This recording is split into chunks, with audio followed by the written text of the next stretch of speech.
Well, good morning, everyone. I hope that your weekend was strong. You enjoyed a great time and listening to our live stream and worshiping with us.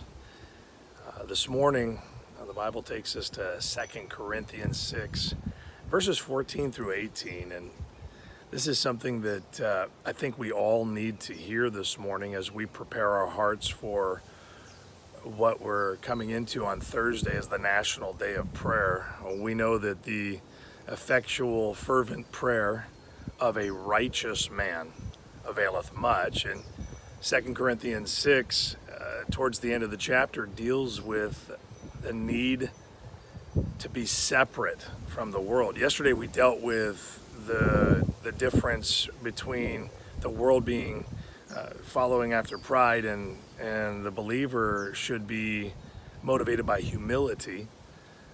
Very difficult thing for us to apply to our own lives, because when we're proud, we don't even notice that we're proud. In fact, we just assume that everybody else is messing everything up and we're just here to save the day. And unfortunately, we need to come out and be separate from that, saith the Lord.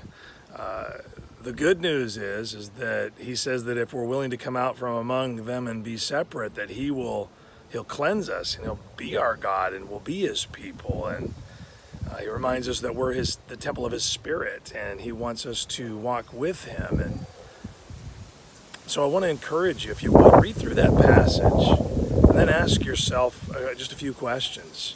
Where am I in need of transformation? Where do I need to change the way I'm approaching life? Because a lot of times we cleverly hide our sins in lies that make us feel better about it. We tell ourselves that my sin is permissible because it's not as bad as somebody else's, or that mine's not really sin because somebody else did something or some other circumstance is causing it.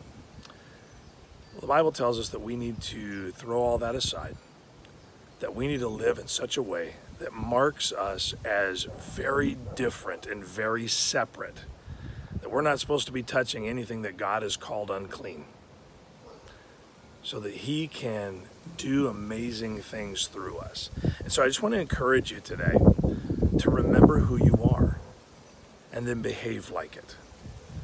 We are a child of the Most High. He has high expectations, and he's given us his Spirit so that we can achieve them. So why not allow ourselves to start the week learning how to be transformed?